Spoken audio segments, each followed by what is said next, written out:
And I'm going to open the meeting. Nice to see you all here today. My name is Dick Wilkin. If you don't know me, I'm the current president of REA. And I'd like to welcome you all to the September 14th general member meeting of REA. Looking forward to our meeting today. Want to just, again, I always do this. We are recording the meeting, and so we do post it on our YouTube channel. So be careful what you say, because you may live in infamy. Okay, the minutes of our prior August meeting are posted to our, they're placed in the newsletter, and they're also posted eventually on the web. So if you want to review any of those, and I would also mention that minutes of our REA board meeting, which always immediately precedes this session, are also available on our website. Our treasurer's report, which is done by our wonderful treasurer, Karen Butler, is available to members. We don't usually send it out. It's not posted, but if you want a copy of it, you just need to email Karen, and she would be happy to email you a copy of those. First of all, let me give you some announcements, give you some updates. We're still planning to hold our December holiday party. It'll probably be scaled down a little bit in terms of the things we're doing, but we're looking forward to having a great meal at the Valley High, and we'll be putting out information on that later in terms of, paying for it and reserving and all that kind of stuff. We'll be putting out that later. The other announcement I have today is that your board has been talking about when we can get back together and actually hold in-person events. As you know, the Delta variant is causing some chaos around the world and the country, but at this point, we're still committed to going forward with the holiday party. And I would like to also announce that we're planning to hold our first in-person general member meeting back in the War Memorial Building on November. So our November meeting, our October meeting will be Zoom. So next month will be Zoom, and that's the month when we always have a great presentation from SD SIRS, and they give us an update. They always do a really bang up job of that. So I would invite everybody to be here in October to hear that as well. I periodically like to give our members updates about planning for Prop B implementation. As you know, Prop B was the ordinance or the initiative which prevented people from joining the SIRS system for a number of years, and that was overturned after a 10-year court battle. The city has been in negotiations with the various employee unions, bargaining units, about how they can implement that. Those things are moving along well, but probably will continue for another several months. The indications that we're getting are that they will probably end up allowing the some 3,800 people that are impacted during that time when people couldn't join the pension system. There's about 3,800 of them that are going to be affected by these agreements.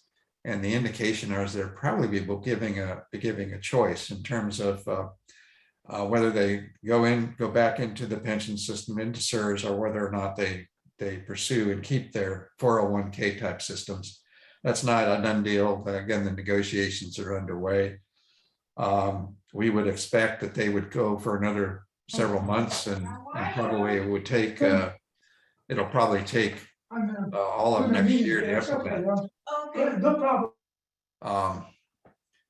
Beyond that, one thing that I would like to also, you may have seen our e-blast this last week concerning the volunteer program.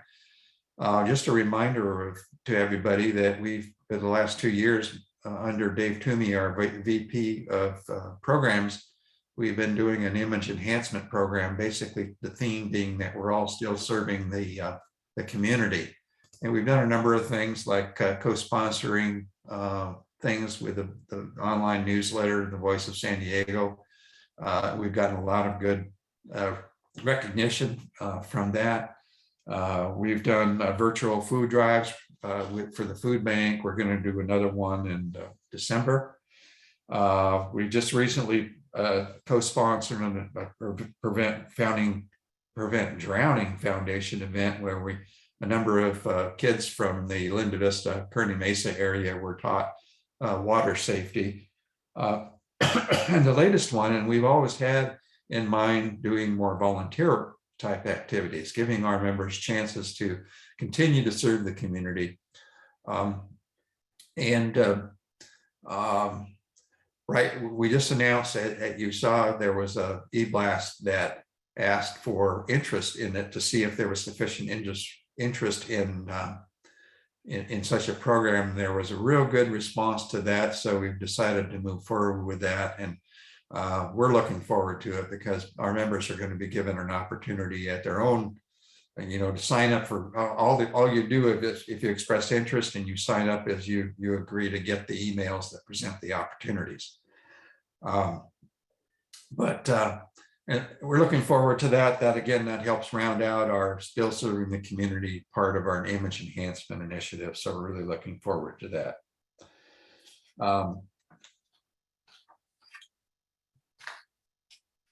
Okay.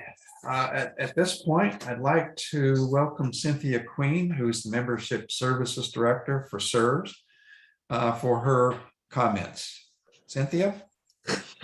Thank you, Dick. It's so nice to see you all. And I believe I do know everyone on the call now. So it was nice to chat with you all at the beginning. I wanted to just remind you about what we're doing around here to make sure that you get paid every week.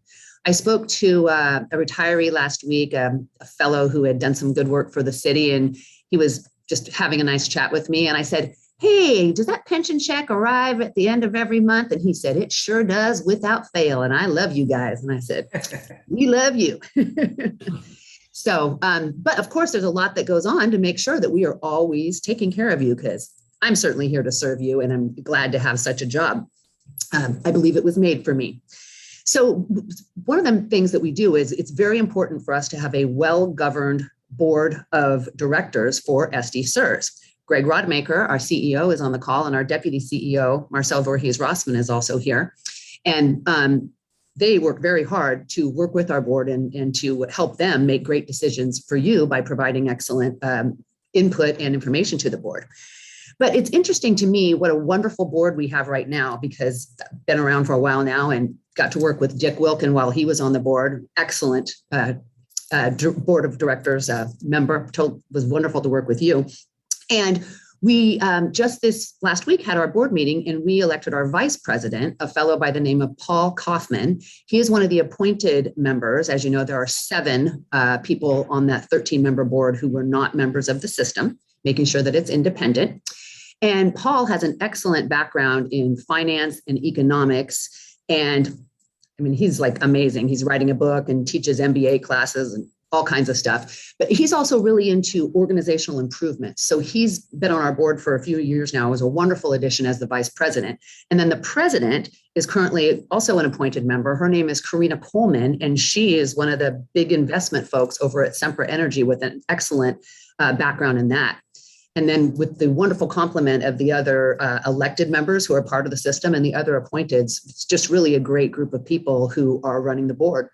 And at our meeting last week, we often do obviously share trainings with the board and want to make sure everybody knows what's going on. But Marcel, who is our expert in many things actuarial, also because she loves it, she gave a great presentation about our funding objectives. And one of my compliments to the board is that they asked a number of questions afterwards, which means people are paying attention. Dick Wilkin always asks good questions. One of the reasons we still have a great partnership to this day. And we do want people paying attention and asking questions, of course. So just really pleased at what a wonderful board we have. A lot of people out there working hard for you for free. So, but that's really great to have that. Now, I told you that Marcel's presentation was about the funding objectives. And of course, our number one desire and job is to pay you and to make sure that we always have good money for the future. We have funding objectives, which are benefit security. That's you guys want your benefits to be secure. And then stable and predictable costs for the contributions and the plan sponsors. Intergenerational equity, meaning you paid for you and I pay for me and keeping it in the present time. And then cost sustainability to make sure that the plan sponsors can still afford to have a plan because you have employees and the plan sponsors. So I think you would all just be very proud of the work that is being done on the board to make sure that your pension system is run very, very soundly. And as an honor to our good work, we had just received for the 17th year the award. It's called a Certificate of Achievement for Excellence in Financial Reporting. And that is a great thing to have because it means we are transparent. We tell you how much money is, we tell you where it's going, we tell you where it's invested. And that's a really big project. And then there's also a companion piece and it's much smaller. And that's why it's called the Popular Financial Report. And our communications manager, Jessica Maloney, who's on the meeting this morning, she takes care of that. So it's a big team there making sure all of your money is safe. And did everybody get paid last month? Let me see some nods. Everybody got paid? I know you did. Excellent. Thank you so much. That was just for you, Marcel, for some fun to make sure we're thanking you for the good work that you do. Now, I did want to point out one other thing. I love how you talk about serving the community, and it's been very cool for me to watch REA grow and become just very, very savvy over the past 14 years. And I want to remind you, because you're all a bunch of wonderful city employees, that we have 3 plan sponsors. We have the Unified Port District, we have the San Diego County Regional Airport Authority, and then the city. Of which we all had some fun talking about earlier. So I think it's extra cool that the speaker that you have today is one of my members. Michelle Brega, who's giving your presentation today, works for the airport, and she is an SD-CERS member, and that's not confidential, so I can say that. So I just wanted to say that I think this, I'm really looking forward to the presentation, and I appreciate all that you do. Does anybody have any questions? Thank you, Cynthia. That was great. Just another kudo for the job that you're doing and the folks at CERS are doing. We have a great working relationship and we really appreciate it. Thanks again. She mentioned that Greg Wademaker, the CEO, was with us as he typically is, and we really appreciate Greg, you joining us. And I'd like to ask him to make a few comments. Greg? Thank you, Dick. It is a pleasure to see everybody today. I just wanted to take just a quick second and just briefly highlight the SD-CERS team is dedicated to providing all of our members, people on this call, with the needed services and the benefits in a very professional manner. Regrettably, underneath the current pandemic circumstances, I think this means we're going to continue to use remote working to the greatest extent possible. With that, our offices are going to be closed to in-person meetings, but we really do look forward to the time where we can get together once again and help all of our members in person, but just not quite yet. But it really highlights how much we value the opportunity to join you today on this Zoom call, and just hope everybody remains healthy and in good spirits. Thanks, Dick. Thank you, Greg. Appreciate you joining us again today as you typically do, and for all the fine work that you and your staff do. That's great. Okay, at this point, I'd like to adjourn our business meeting and go to our program for today. And I'd like to ask Brad Jacobson, who happens to be our secretary and also a volunteer at the airport, to introduce today's speaker. So Brad, take it away. Thank you, Dick. Yes, I do volunteer at the airport. I've been doing it about 9 years now. I work a shift on Monday mornings in Terminal 1 at the information desk and Saturday mornings in Terminal 2 at the information desk. And it was really interesting to come back from 14 months of hiatus and sitting down at the desk and saying questions. Where's the rental cars? Where's the bathroom? Where's Zoom? I mean, Uber. But as much as I enjoy working there, I really do, we get some information about what's happening at the airport. And actually last week we had an all hands meeting, so we learned a lot of stuff of what's going on. So that's why I'm glad Michelle is here, because she's going to fill you in on all kinds of stuff that's happening at the airport that you probably don't even know about. Just fascinating. So Michelle was originally from Maryland, and she earned her bachelor's degree in political science from UCSD. For the last 20 years, she's worked at the intersection of the public, private, and nonprofit sectors. She's also worked with some major land use projects in San Diego, including the convention center expansion and Petco Park. And I'm strangely, we never met each other when I was working on Petco Part 2. But maybe we did in all those big meetings. Currently, she oversees the External Relations Division of the Airport Authority, which is comprised of community outreach, government affairs efforts, partner and stakeholder relationships, and internal and external communications. So she's got a lot on her plate and she's got a lot to share with us. So take it away, Michelle. Oh, thank you, Brad. And I apologize that I didn't know that you were one of our volunteers. I want to thank you for that. We rely on our volunteers to do a lot of the work in helping ensure that our passengers have a safe, comfortable trip through the airport and through our region. And so thank you, Brad. And Brad, your name sounds very familiar. So I'm sure that we've at some point crossed paths. And then Cynthia, thank you for acknowledging that I'm an SDSERS member. I'll just put in a plug for pensions. Generally, my parents, are retirees of the federal government. And my husband also had parents who were retirees of schools. And so pensions are part of our DNA. And so when I was working in banking, I mean, as much as I liked my 401k from B of A, I always felt like, I need to end, the second chapter of my career needs to be in government where, the pension just seems like it needs to be part of my life at some point. So I'm glad to be here. I'm glad to see it's doing relatively well considering the markets. And I'm looking forward to being on the other side of this Zoom call in possibly a couple of decades. So with that, I'll get started with this presentation. So thank you for allowing me to join you guys today.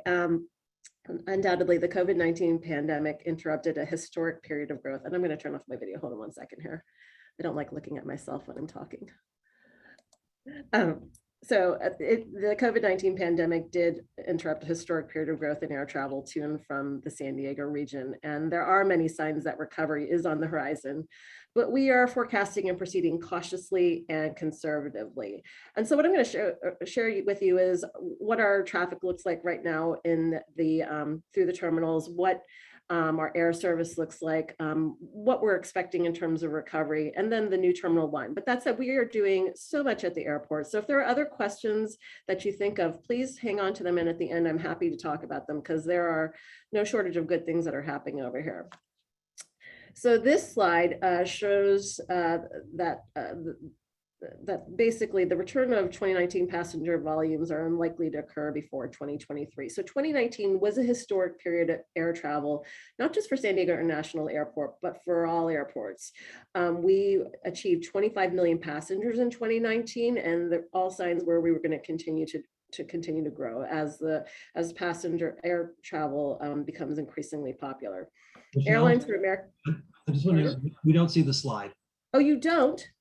No, we just got the beginning of the PowerPoint, but not the slide itself. Okay, let me see. Let me try one more time.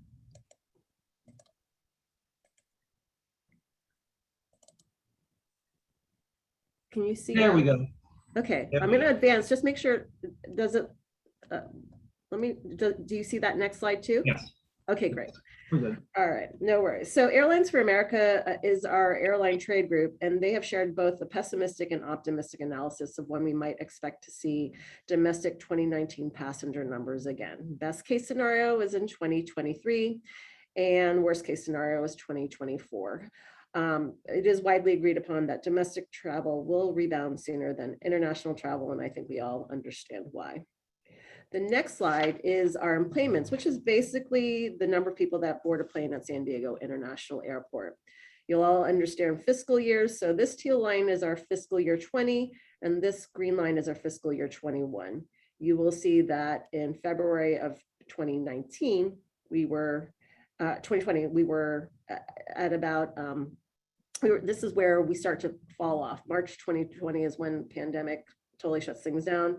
And April 2020 is when we are at the bottom, rock bottom. We are at basically 5% of what we had been doing the year prior, or 95% of what we were below what we were doing the year prior. Said another way, if on a good day we see 40,000 passengers coming through the airport, we were seeing 2,000 passengers coming through the airport in April 2020. And fiscal year 21, things are looking up. And as we reopened around February 2021, or California reopened around 2021, you start to see that we're on the increase again. This slide is talking about our air service priorities going forward. The airport generates about $12 billion in economic impact for the region annually, and connectivity to destinations, both domestically and internationally, are an important factor in how fast our economy bounces back. Business travel is also an important factor in our recovery, and it's unclear what that recovery will look like as employers continue to have many employees work from home. Our air service team has been working hard to regain routes that have been lost, retain the routes we do have, and obtain new routes. Due to COVID-19 travel restrictions, we lost all international service beginning in March 2020. The only overseas route we've been able to resume in Tokyo is the Tokyo flight on Japan Airlines. Air Canada recently resumed flights to Vancouver, British Columbia, and Swoop, a new airline to San Diego International Airport, will begin nonstop flights to Edmonton, Alberta in October. Currently, San Diego International Airport also has flights to a few destinations in Mexico, specifically Cabo and Puerto Vallarta. We do recognize how important international service is to the community, and we continue to have conversations with international airline partners. This week, we expect to have a very exciting announcement about the return of an overseas route. So you'll see that in the next couple of days. This map, as I mentioned, reflects our air services priority. Our priority is to gain back service we lost in Europe and Asia. Once we can attain that service, and as demand has matured, we'll want to expand our nonstop routes to both of those areas, as well as establish a nonstop route to Latin America. Looking at North America, Canada recently reopened the border to fully vaccinated travelers. So we are hopeful that will gain one or more of the destinations outlined. Here we got Calgary, Toronto, and Montreal. We also feel that there are demand for more flights to Mexico, specifically the 3 destinations on the map, Laredo, La Paz, and Mazatlan. And then the US markets represent nonstop routes that aren't currently served by any airlines currently flying out of San Diego International Airport. So we're hoping to get Milwaukee, Cleveland, Indianapolis, Tulsa, Jacksonville, Raleigh, Durham, Washington, DC, Pittsburgh. I think that's it. Good, there is good news. More people are planning to fly. Our industry, our trade group for our industry has surveyed travelers periodically. And the most recent survey shows that 57% of people would wait 2 months or less to travel again once the pandemic is contained, whatever that definition of containment is. But that's still up from 49% in September of 2020. Good news. Locally, we saw passenger numbers increase beginning in March through August, which are traditionally our peak travel months here in San Diego. In August, our passenger traffic through the TSA checkpoints was just down 27% when compared to 2019. Again, that's much better than down 95% at the beginning of the pandemic. These numbers give us optimism, but the Delta variant is bringing hesitation, and we are seeing decreased bookings as we head into the fall and winter months. We know there is pent-up demand for travel, and that's the reason many people are traveling or will be traveling soon, and particularly for leisure purposes. San Diego has always been a desirable place to visit, and because of this, in 2020 and into this year, airlines have been adding flights to new routes. Many of the routes are to new destinations, places that were not accessible nonstop before COVID-19. You'll notice quite a bit of new service to Montana, which has been a popular leisure destination due to its abundance of open space and outdoor recreation. Other destinations have populations that want to come here to take advantage of our weather and many amenities, and we can do things year-round outside. So of course, why wouldn't anybody want to come here? Moving on to less sexy topics, the CDC travel recommendations. So if you're considering traveling during this time, the slide lists some of the travel restrictions in place from the CDC. Since the declaration of the COVID-19 pandemic, there has been a flurry of information, guidance, and executive orders aimed at protecting the world against the coronavirus. On April 2nd, the CDC updated their travel guidance, stating that fully vaccinated travelers are less likely to get and spread COVID-19 while flying both domestically and internationally. On August 20th, TSA again extended the face mask requirement for individuals across all transportation networks throughout the US, including at airports, onboard commercial aircraft, on over-the-road buses, and on commuter bus and rail systems. And this extension is through January 18th of 2022. This means that both vaccinated and non-vaccinated passengers must wear a facial covering while inside the airport or on the airplane. If you will be traveling soon, we encourage you to research your trip to understand if there's anything required of you. The CDC, city, county, state, and tourism websites are all great places to start, and we'll give you the information you need to visit the destination of your choice safely. And I can say that I've flown many times over the pandemic, and I feel very safe regardless of the airport or the airline. If I don't feel safe, it's mainly because of my fellow passengers who are being less than polite with regard to the requirements of traveling. There are health and safety modifications that we've made at the airport. If you're traveling through the airport, you'll see that we've got social distancing decals. We are still asking that people maintain 6 feet of distance. I know it's hard in Terminal 1 if you do a lot of travel in Southwest or anything out of Terminal 1, and I can talk about that more in a little bit. We also have decals on seats to keep seats open in between passengers. All of our HVAC systems at San Diego International were designed to meet the American Society of Heating, Refrigerating, and Air Conditioning Engineers standards for ventilation for indoor air quality. Our systems meet or exceed industry filtration standards, meaning we filter the air at a recommended level between superior commercial buildings and hospital inpatient care. Additionally, 60% of our air handlers installed in the airport contain ultraviolet light, which provides extra protection to kill bacteria and viruses. We do have the American Council of, Airports Council International Airport Health Accreditation. We earned that over a year ago, and that was to demonstrate our desire to keep passengers going through the airport safe and healthy, and we were one of the first 8 airports to achieve that accreditation. All right, moving on to a different topic, we're going to talk about now the new Terminal 1. Throughout the pandemic, we've carefully and cautiously continued to plan for the replacement of the existing 54-year-old Terminal 1. We used to call it the Airport Development Program, which is a very technical term related to airports, and we've now changed the identity of the program over to the new T1. So you'll see this logo soon all over the airport as we begin construction. The new T1 program outlines the replacement of the outdated Terminal 1, as well as improvements to the airfield and connectivity to the airport. So here's an overview of the overall project scope. Essentially, it's broken into three packages, and I think as former city employees, you'll appreciate what I'm talking about here. So package 1 includes the new terminal, which will offer a total of 30 common use gates. And when we mean common use gates, they're not dedicated to any particular airline. They can be shared by any airline. We also include a refreshed collection of food, beverage, news, gifts, and retail concessions, as well as an expansive security checkpoint with more lanes and faster throughput.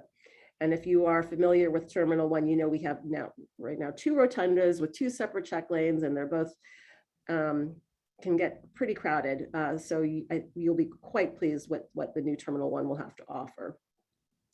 The package 1 also includes improvements to the airport's roadway systems. So there is a new on-airport roadway planned to come from Laurel Drive right onto the airport, and it'll take 45,000 vehicles off Harbor Drive every day. There's also going to be new bike and pedestrian paths.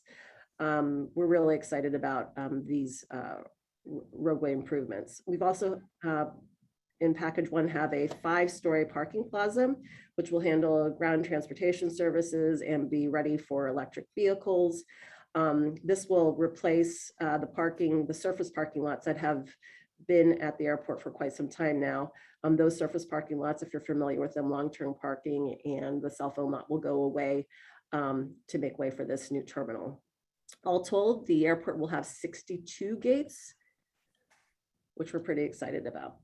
The package also includes airside improvements that will allow for more efficient aircraft movements and flow for the new terminal. It will help ease airfield congestion, especially during our peak departure banks and during irregular operations. If you're familiar with the old commuter terminal, which is now our current administration building, we are relocating that to the other side of the airfield. Will be over here next to the pure water facility. We won't have quite as nice of a view, but you know, the highest and best use for the airport is terminals. And so we're happy to relegate ourselves over here to the other end of the airfield to make space for a better passenger experience. Here's another view of the new Terminal 1 and what to expect. Again, here's the new Terminal 1. Want to point, here's that on airport roadway that I talked about from Laurel straight onto the airport that will divert vehicle traffic. You've heard about the central mobility hub, and here's where that connection could potentially be. There's also in earlier iterations of this talking about transit connectivity. There's this ITC location over here. So basically we have built into the new T1 the regional plans for central mobility hubs, just the long range planning for that.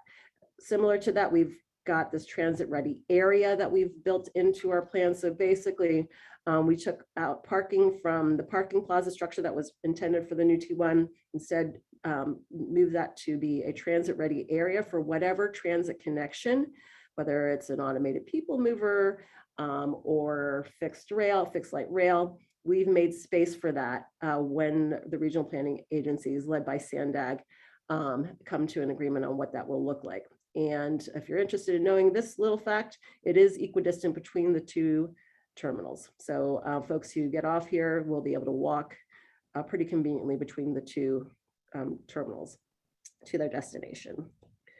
I'm wrapping up here. This is the timeline for the new T1. Last September, we approved Turner Flatiron as our joint venture for the terminal and roadways. In July, we had our the hearing for NEPA, which is our federal permits that we need to secure for federal environmental permits that we need to secure for the project. In September of 2021, actually just last Friday, the Coastal Commission unanimously approved the application for the coastal permits.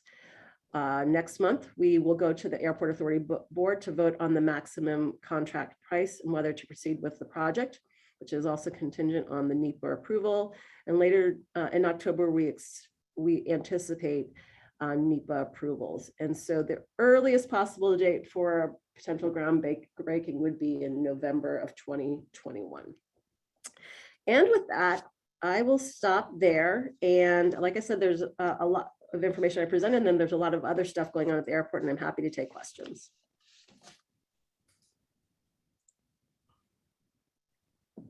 Okay, let's see. Get the presentation off and get the pictures back. There we go.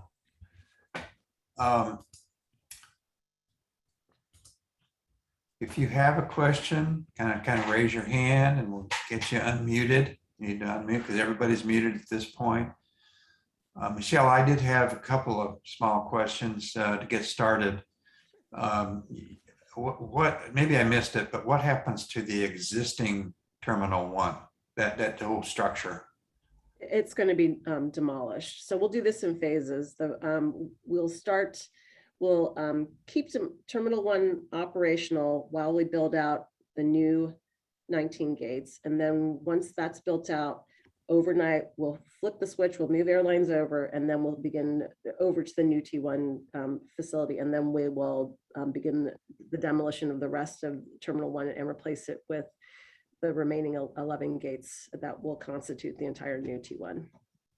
And my second question is, you indicated doing away with the doing away with the cell phone lot. Are you going to have it somewhere? Yes, absolutely. So it's just that in the interim, I'm not quite sure where we're planning on putting that during construction, but we will have, once the entire facility is complete, there will be cell phone lots. But yes, and I'm going to take that question back and make sure I know where it's going to be in the interim construction. All right, other questions? Let's open it up.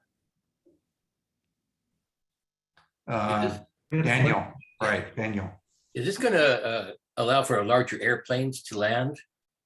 Okay. Absolutely. So we can accommodate up to at least 2 Category 5 airplanes. Now, I'm relatively new to aviation, so don't ask me what a Category 5 airplane is, but I just know it's big, and it will and will take up 2 spaces. And so, yes, we can accommodate Category 5. Yeah, I've landed there in some fairly large airplanes, and you're watching the end of the runway come up. Not very comfortable. Yes, certainly does wake you up, right? You know, you just slept through 15 hours of flight and then all of a sudden you're here. I get it. We did have a question in the chat section asking about trolley connections to the airport. Right. So one of the things that we're doing, so as you all are probably aware, we do not currently have a trolley connection directly to the airport. We do have plans for a all-electric all-electric shuttle to start on November 21, coinciding with the opening day of the new blue line for the trolley. And this will be a free shuttle for the time being. That will have a regular rotation between 4 a.m.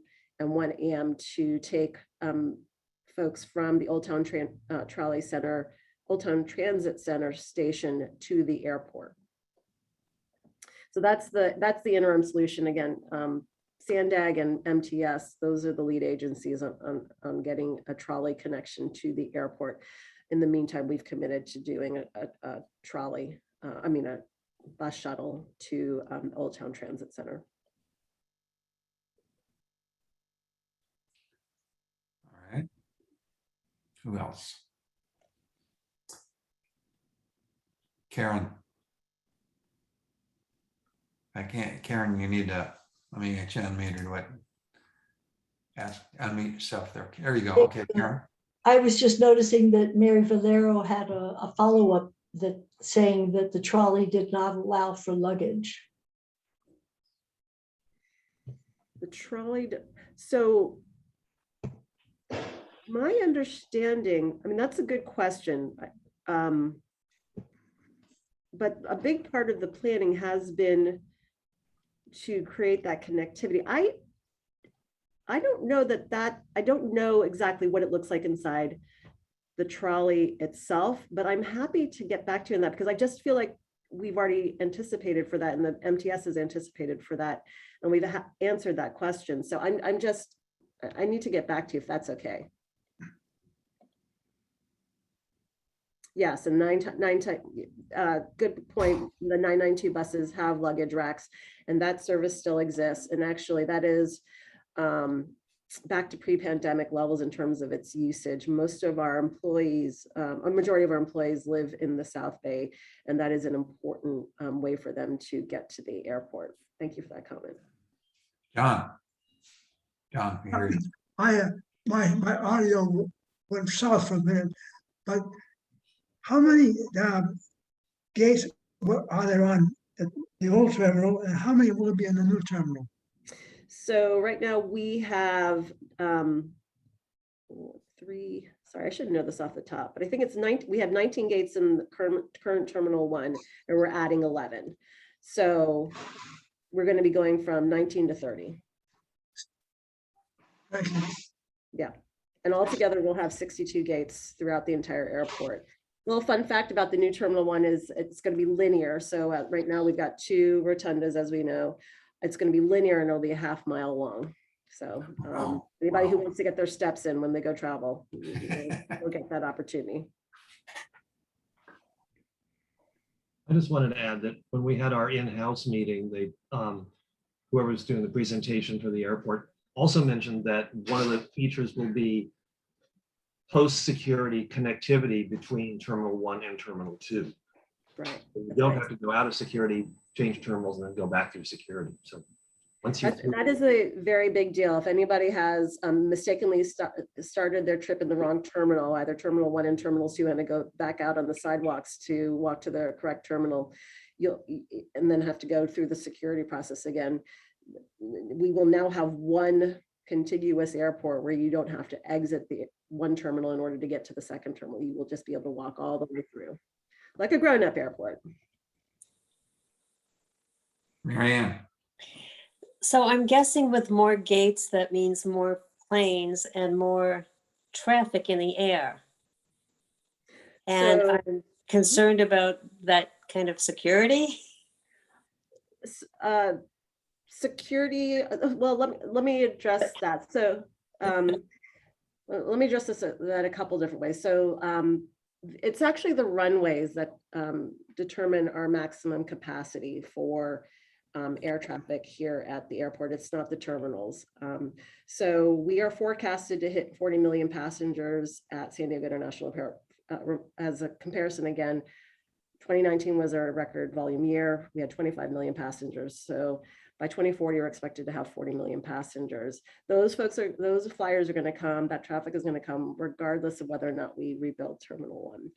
In terms of the security and the volume of the planes in the air coming over our airfield, I can't speak to that. That is definitely, a different agency, and I hate doing that, but that's definitely an FAA and TSA issue. But I think that's an interesting point. And what you've done is you just added another thing that I need to think about when I talk to people about this project.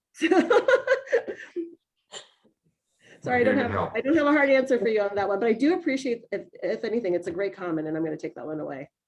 Okay.